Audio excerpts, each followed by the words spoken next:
Hello, so bite ho nikhupa kahin peve tuni hin zani chung date 24 Agasa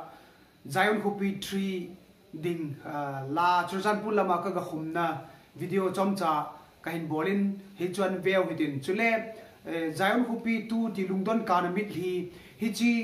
ka bol hi track 9 thum sau vin kin track chu na bon chekewa ka pe zo loading zin anu ye hin link kan koin che pu bang khu zol kiti chi YouTube channel hin ka track ho na dei chan na mu theu hin la tha ka hin sa ho hi track chi lai mu na hi hung ki upload ji ding a hin e chun elai mu na chun anu ya link a hin han lu nun lang Zion Khupi 2 yom track hung ki koi ding chule kala sa tha zo si track kan koi ji ding a hi zen he chi yom chu subscribe yong ni bol piun lang chule track zom ane kila aji vinti ka hin tip talanin tun zani chung date 24 Agasa la khuma ka china chamcha video ane view hite hello so pite ho tu jingka hin pung group anai pun tu hin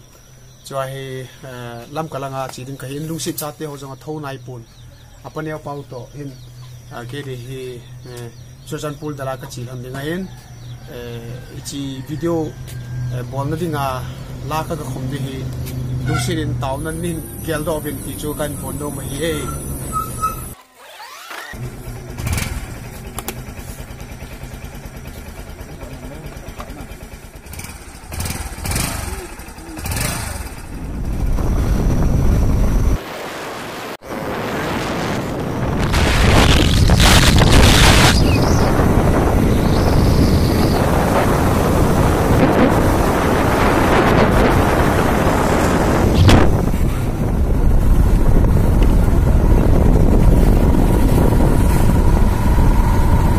Market cha don pate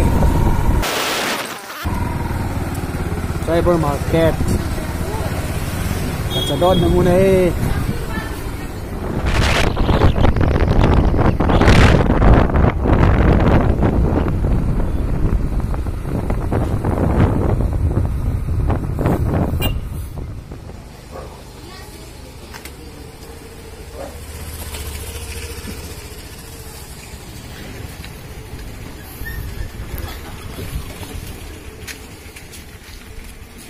Gospel Music Studio tuni pathang cha jong pathang jangam music studio a wa choila khum ki dingena luk ki theita nahi to a he pathang cha le pathang jangam ki mu to pat jong khat be ani veki no hite pathang jangam jong music ni ki chi mi ni veute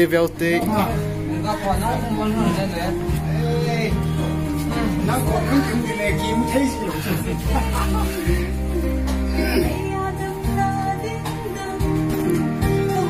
nan ni wo ma ai ke ni wo sa ke ma le ding ki china ga ni wa nang nan na ai ang pinale soyat na lit na lel na a bonsa Tôn so da nang nga ahi kahawla yo ka pathin nang pathina ka nehi ka ki pa tave hallelujah hallelujah ka ki pa o nang pathina ka nehi ole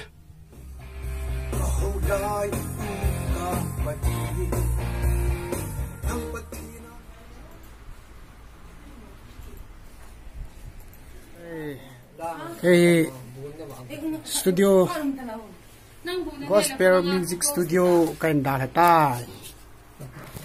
cái buồn cái này là nó là nó lập tạo lâu đi cái buồn này là cái ngày mà nếu cái đó là update là mình định này thì phải à sir nang yiming dai sei khumba chat padu nang di thorak pa ya roi nang barwa le ne